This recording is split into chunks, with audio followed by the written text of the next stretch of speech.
consider this rather than a show, sort of demonstration of some of the stuff we've done. I think it's a show because you're watching it, obviously. There's an audience, so there you go. Okay, so we're going to start off with a variation of the one word at a time story. And the way this game works is we're going to do, I will begin, and then we will go me, Jeffrey, Nancy, Jack, Ron, and Michael. Oh, by the way, say hello to the audience, everybody. I'm sorry, I just introduced you. There you are. So we're going to do a game called 1, 2, 3, 4, 5 story. So we're going to go around one word at a time, then 2 words at a time, 3 words, 4 words, 5 words, 4 words, 3 words, 2 words, and 1 word, and see if we can complete the story by ending it at the last word. All righty? Okay. So here we go. Can we get suggestions from the audience, or do we just want to start with or just start blank and see what the story comes out as? Let's do that. Okay. All right, here we go. I'm going to start the story 1 word at a time. Only. Best. Chihuahua. Good. Drive. A car. Because. 2 words. Because it. Has to. Keep its. Motion going. For a. Sustained period of. Time. Koalas do. Remember how to. Turn those pedals. Around and around. They also know That driving a car Is really difficult for. A chihuahua to do. Nevertheless, the best take on. Their task with tiny. cause and a lot. of gumption. We love watching. Them drive cars in the. Nighttime or even daytime. It's so funny when they. Bark instead of honking. Chihuahuas are known for their Bark. High-pitched and Loud. It really gets on. People's nerves. But you. Put up with it. Because they are. so gosh darned cute. Felipe won the Road race with. Other people at. The track downtown. Indianapolis had never. Seen such a Chihuahua win. The Indianapolis 500 offered. to present the. Race this. year with An Trophy given, That. little, Doggy. There we go. Bring it home. Okay, so the Chihuahua won the race. Anyway, so that's called a 1, 2, 3, 4, 5 story. It's a lot of fun. There's lots of variations on building a story, and this one works pretty well in Zoom. If you're watching at home, give this one a try. We're going to play another game now that's a lot of fun called In the Manner of the Adverb. So what we're going to do is we're going to send one of us out of the room for a second. And the rest of us, or even the audience, if I can see them in the chat, I'm not sure if I can, but if somebody suggests anything in the chat, we're going to ask for an adverb, an ly word like quickly or lazily or some adverb. And then the person who doesn't know the adverb is going to be brought back into the room, and they will direct the rest of us to act out various things in the manner of that adverb until they can figure out what the adverb is. So that's the way the game is played. It's called In the Manner of the Adverb. So one of us, who would like to go out into the waiting room for a second while we secure an adverb? Who wants to be the guesser and director? Okay, Jack, I'm going to send you to the waiting room. Here we go. Okay, now while Jack is in the waiting room, are there suggestions from the audience? If not, we can just come up with our own adverb. Is the chat doesn't seem to be active, so let's just come up with an adverb. I pulled up the thing. We've got divinely, expertly, quietly, crisply. Oh, say those again. Those are great. Expertly, divinely, crisply, quietly. I think crisply would be fun. Okay. We're going to do crisply. Crisply. This might take a while. Okay, let's bring Jack back, and hopefully he's got his thesaurus handy.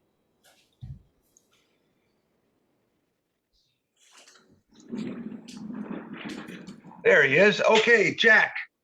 Yes. You can ask us individually, or you can ask us as a group or duos to do various activities, and we will do it in the manner of that adverb.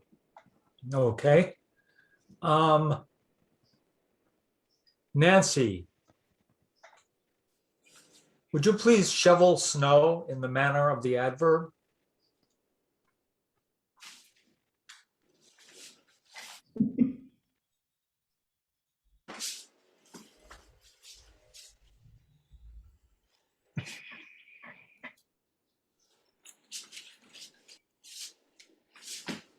Confidently. Aha. No, we'll try another one. Ron, would you please paint your wall in the manner of the adverb?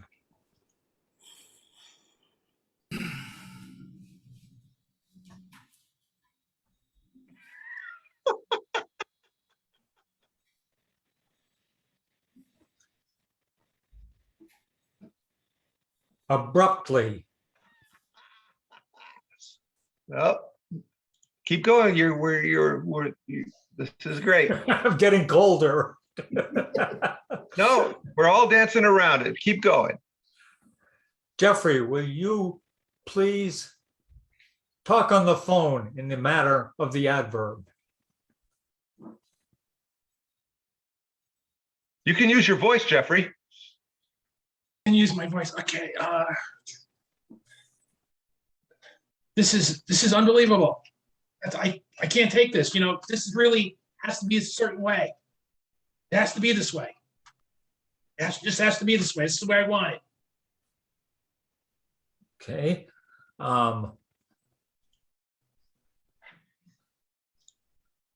decisively. You're in the ballpark, but no. Michael, could you please put on your clothes in the manner of the adverb? Oh, you've got Ron up. Gary, What's that? you had Ron up rather than Michael. Oh, I'm sorry. Let me get. Because I can't see what he's doing. Michael, could you start over, please?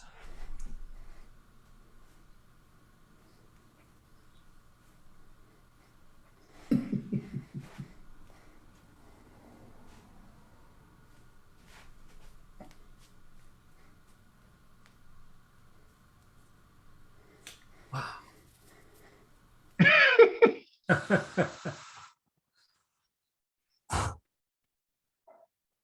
I can see you're all doing the same thing in a very clear manner. I'm just Yes. trying to put the word to What's it. another word for clear? And yep, you're in the ballpark.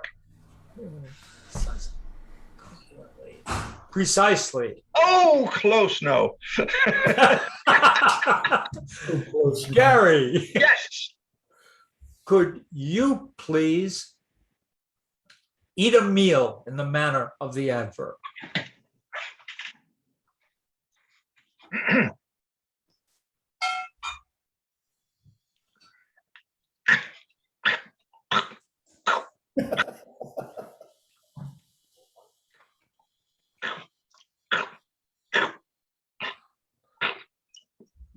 Bacon.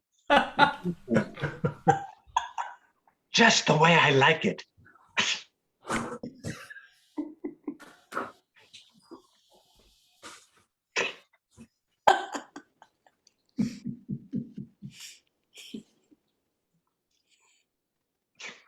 Nice and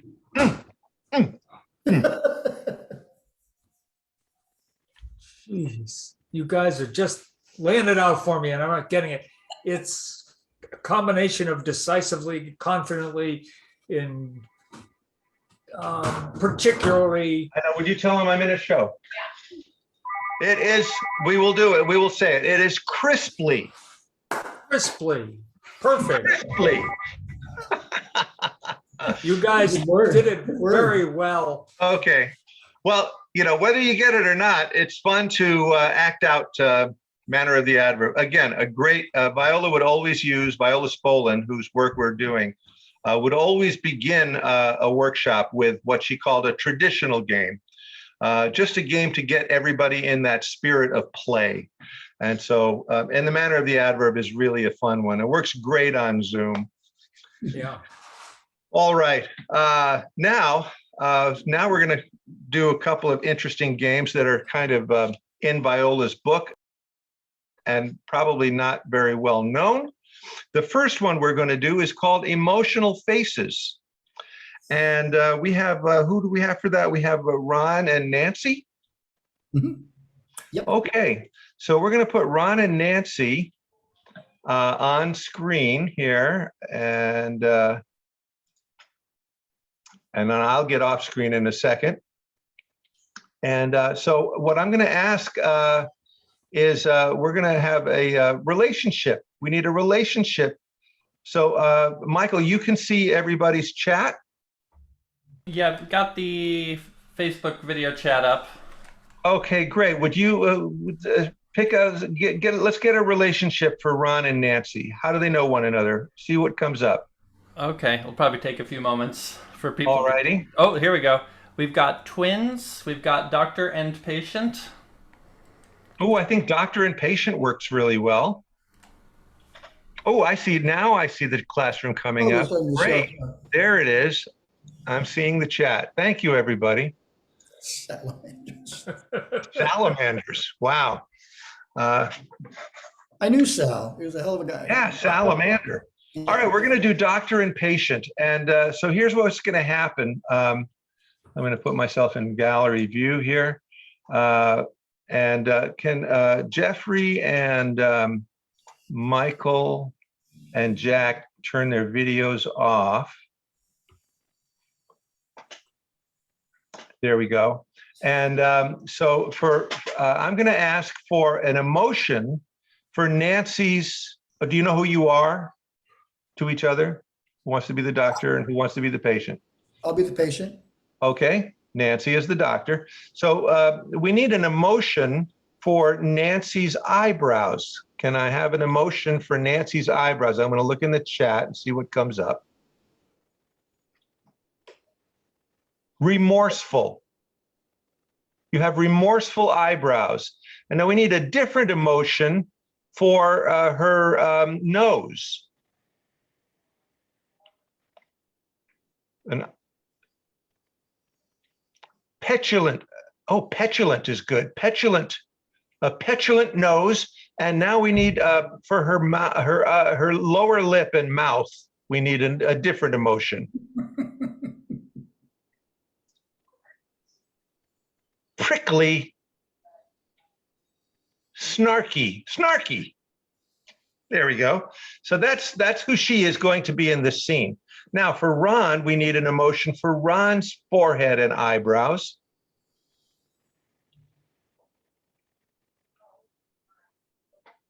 Angry eyebrows. And we need a different emotion for his nose and upper lip. Optimistic nose and upper lip. Angry eyes, optimistic nose and upper lip. Put optimism in that upper lip. Keep your eyes, and okay, and now we need a different emotion for his mouth, his lower lip. I got jubilant. Yeah, jubilant and vivacious. Jubilant. You have a jubilant lower lip, and you are the patient. Let's see what we have here. Well, hello, Ron. It's good to see you again. Excited about this day. Let's get that bandage off, all right? One of my prize specimens. Oh, your bedside manner is a little bit rough. Take a look. I think it's good. It's a little off-centered, but so are your eyes. Go. Oh, well, it came that way. Oh, Oh dear. So what was the prognosis? let's hear you hum. No. Oh, let's hear you sing something. By the way, Oh, the silver beam. God, what have I done? I don't know. Tenor, get up to your tenor range. I want to spoon. I'm just gonna take a little tuck. There. Oh, here. Hold that there. Okay, I got it. Okay, now hum Happy Birthday. I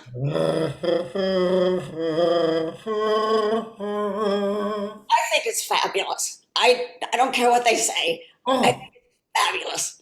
I think, maybe I shouldn't have had that last glass of wine. Anyway, yes, I want to put a big Band-Aid on it, keep this on here for 6-7 weeks, right? Then come back and see me, darling. Right? 6 or 7 weeks? 6 or 7 weeks. Well, I was hoping to be over with this sooner. I don't want to wait 6 or 7 weeks. Not my problem. Really not my problem. I've got other. I'm supposed to be leading the choir this weekend. I'm supposed to be in ballet, but I'm not. What am I to do? Those earlobes. What about those earlobes? Has anyone mentioned them to you? You could do something with those? I think I could. Definitely. Come back in 4 weeks. 4 weeks. Get out now, please. Okay, great. Okay.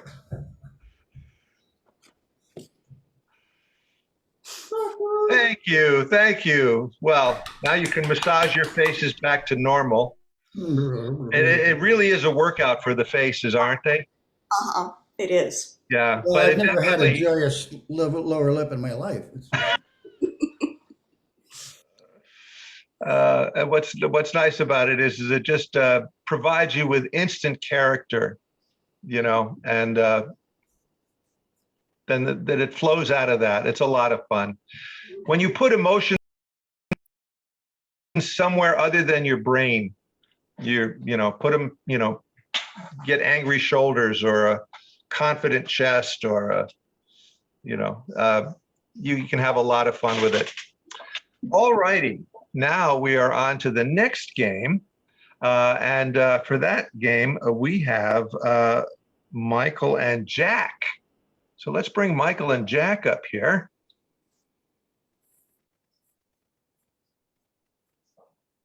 Where's Jack? I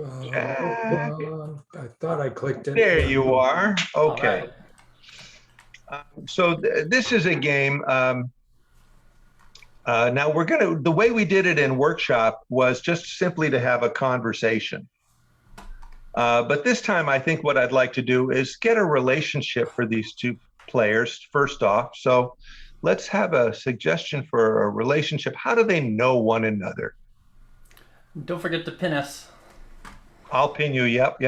Cool.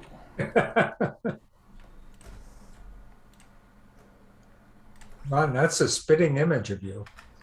Let's see. A hacker and a bank manager. A hacker and a bank manager. Okay, a forger and a crime boss. School friends. Oh, gosh, great suggestions. Rug salesman and customer. What do you like? You like forger, crime boss? Yeah. Forger and crime boss. Okay, and you're going to be plotting. You're going to be plotting a heist. It looks like, or you're going to be plotting a crime. Okay, but what I'm going to do, and let me see if I can move myself. You cannot move a video while people are spotlighted. I'm going to unspotlight you. How do I do that? Remove pin from second screen. There we go.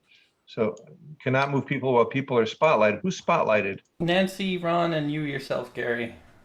Okay, for some reason I've lost my controls. Huh. There we go. There you go. Oh, yeah, you're not a host anymore. I'm not the host anymore. Uh-oh, what happened? Oh, Scott, can you help us? Yep, we'll get you back here. everybody's a critic. While he's doing that, I can explain There you the are. game. So thank you. You're the host, Gary. Thank you. So I'm going to just move myself to the bottom here, except while people are spotlighted. Who's still spotlighted? Remove all spotlights. There we go. Ah. Okay. Good. I'm going to be on the bottom and you two are on the top. Does this work for everybody? Do we all see? Okay. So this is a game called Gibberish English. And the way it works is they're going to start the scene in English. But at a certain point, I'll be holding up the sign English, and then I will switch them into gibberish. And what they will do is they will have to continue their scene, continue their dialogue in gibberish until I switch them back into English. And we're going to see if they can continue their ideas throughout and that we can follow the flow of this scene. Okay. So Jack, can you see all of that? I'm having a little trouble getting back to full view on my screen here. Okay, just and put yourselves in gallery. Put yourself in gallery. Yeah, I did that. I'm just having trouble expanding the screen. Oh, got it.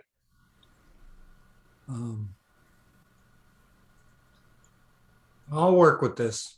Okay, well, I'm going to spotlight both of you. Ah. Okay. Since it's gibberish, I don't have to be seen. Okay, can you see me? Yes, I can see you. I can see Michael. Okay, so crime boss and forger. Here we go. English.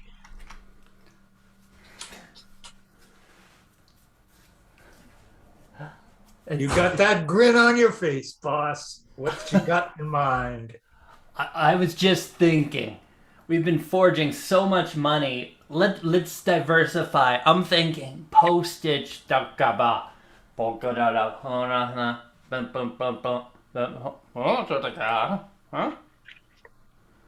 No one would know. I'm talented in certain areas, but You are. wait a second. Well, I don't think I don't know. You need to build my confidence for me, man. Come on. I've seen you forge a $1,000 bill. You're worried about a 55-cent stamp? That goes in somebody's letter to the para or that they just send off to the utility company. You're worried about that? You're the best. I can do it, but you know what? Yeah, it's not very well. Look, I know you got locked up for a little while, but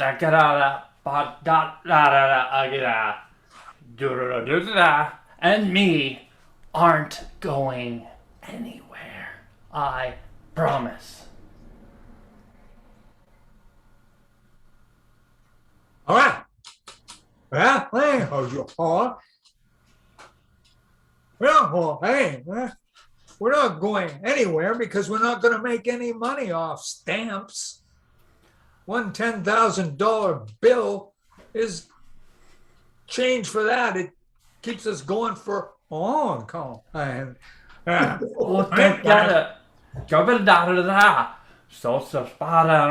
Go bigger and bigger and bigger, and next for forging and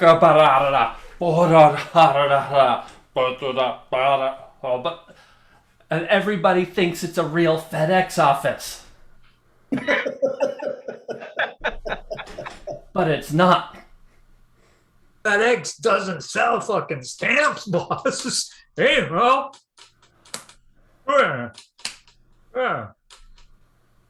Gotta get you gonna decode it, and in 2 weeks you let me know what you think. Okay, how about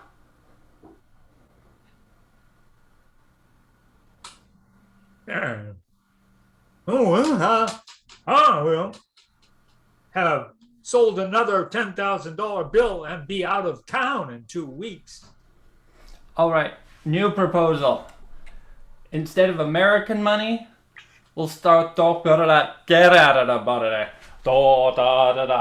Canada. Okay.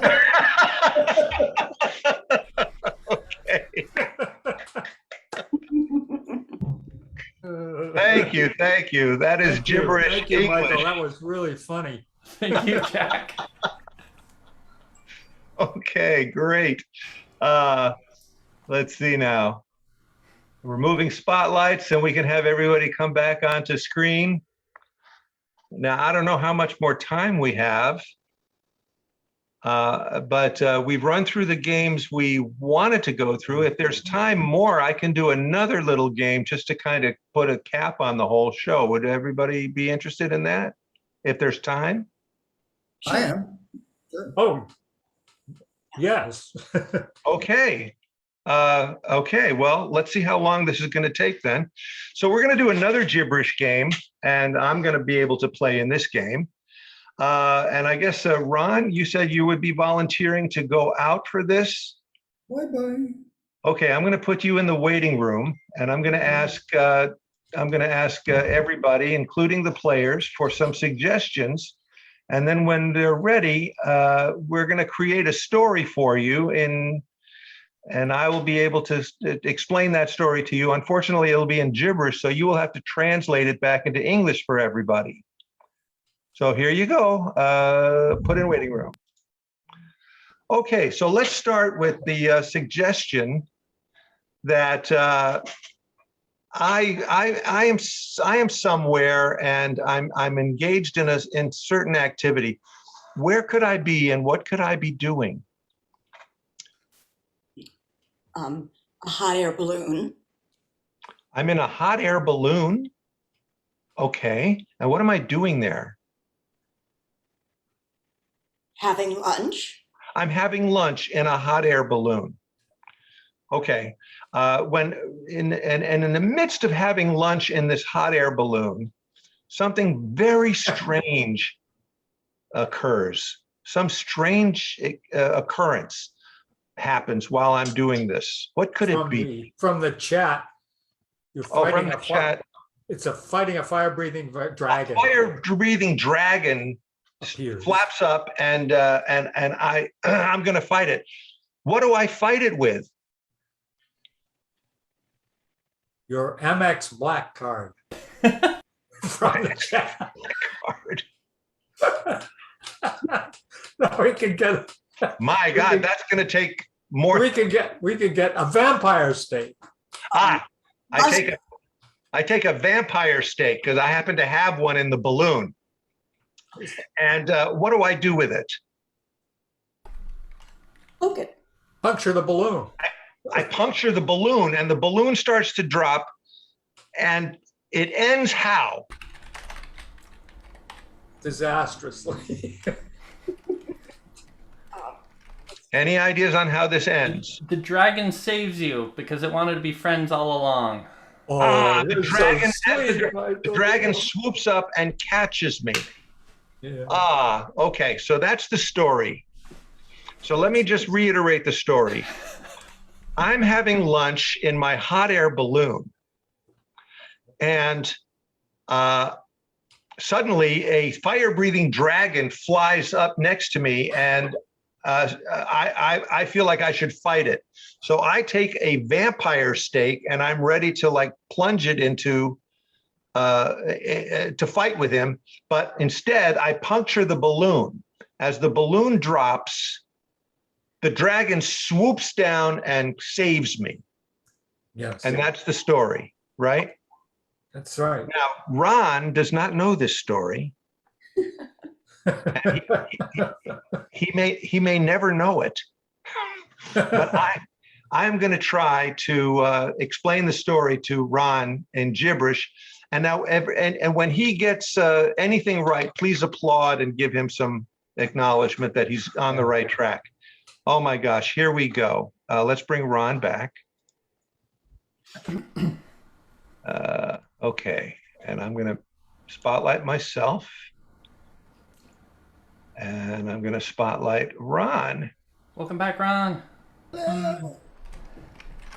Hey, Ron, welcome back. Thank you. Thank you. Oh my God. All right. Let's see what I can do. You never to se trevese trički. You're never gonna brasata.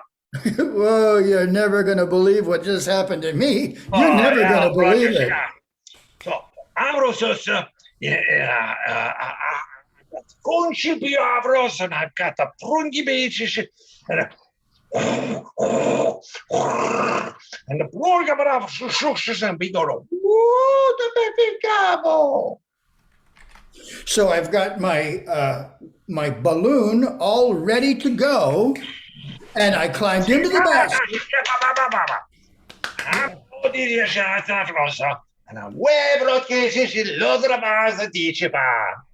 I released the gas and I grabbed the side of my basket, and slowly I rose up and I could see for miles and miles. So now, Rosa, I'm Drotus, Gamba Brava. I've run see. And I've been tuned.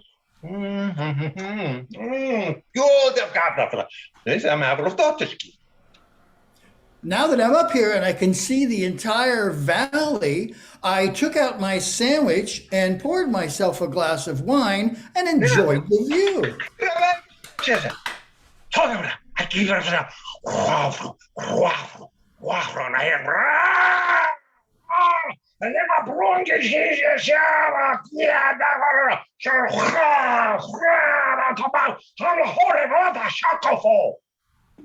So suddenly I heard the flapping of dragon wings, and I looked up and I saw the dragon and I could smell his breath, and it burnt me.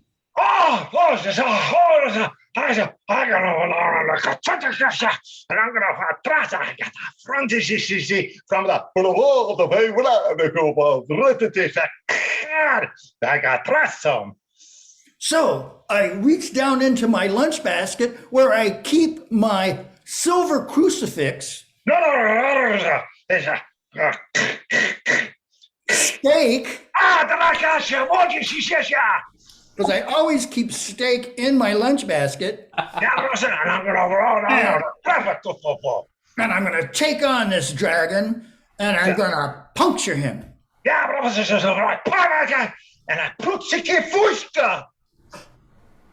And as I raised my hand to puncture him, I punctured the balloon.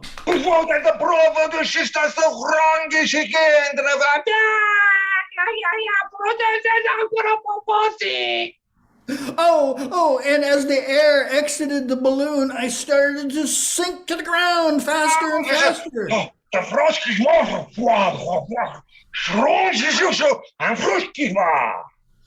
And out of nowhere, the dragon flew up and picked me up like a little baby.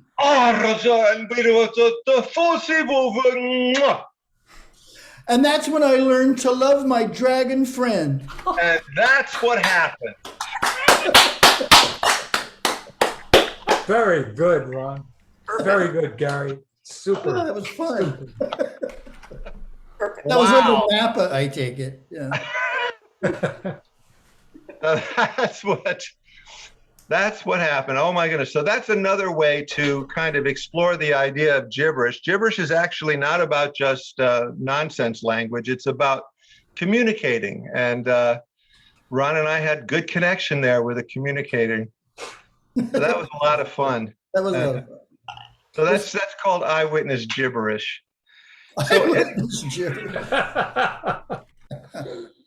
and it's a variation on a viola game that I came up with for our show, the Spolin Players. So we had a lot of fun with that. Anyway, it's great fun. And that's kind of our demonstration and show for the Spolin Players.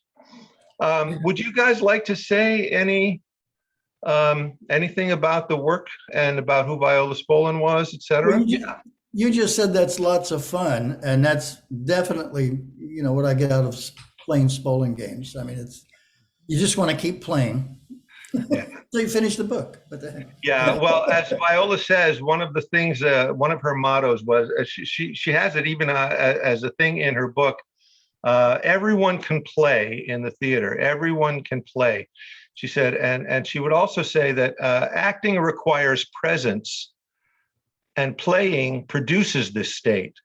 So she understood the value of play and made it a fundamental foundation of her work. You have to be having fun. And that state of mind brings you to the present moment always. Anything else you'd like to say about what we've done for the last 2.5 days? Yeah, I find I really like the Spolin method a lot about it, and I have fun with it, but it definitely takes me out of my safe zone in improvisation. It pushes me into a new land. I can't rely on my usual tools. Well, so much, or it enhances my usual tools, yeah. But it's scary fun for me. Well, it's scary until you realize that you have the benefit of a side coach and your fellow players, that you're never alone. Because, and I think that's the problem with a lot of improv. You feel out there alone and on your own, when that's why side coaching is such an important element in Viola Spolin's work. You've got someone on the sidelines trying to give you the support you need to jump into the unknown And the more you play these games, the more happily you will jump into the unknown. The unknown should not be a frightening place. The unknown should be a wonderful place to explore. That's the only place you're going to find new things. And that's really the source of creativity, is going into the unknown. Viola once said, she asked us, what is creativity? And we all came up with philosophical answers. And she always said, I always remember this. She says, I'll tell you what creativity is not. Creativity is not the clever rearranging of the known. And I think what we do in improv many times is to manipulate the known little elements and just put them together in funny, interesting ways. But that's not real creativity. That's just cleverness. And true creativity takes you outside what you already know. And what's more fun than discovering something new every time you play? So there you go. That's my little sermonette. Thanks. Anyway, it's been wonderful working with you all. It was nice to meet everybody. Yeah, it was wonderful. So this is the official end of the Spolin Intensive. What's nice is I know that Viola's work is being offered by other people in this festival, which I'm really happy about, because her name was relegated to the dusty past until everybody is waking up to the fact that her work is not only the original impetus for the whole movement, but it's endlessly fascinating, and done the right way can lead you to a fabulous places. Okay, I'm thank really you. happy to bring it back into the foreground and make it popular. So thank you all. I don't know, are we off the air now? I think we're being played off. Oh, we're being played off. Okay, so Bye, everybody. Have a good festival.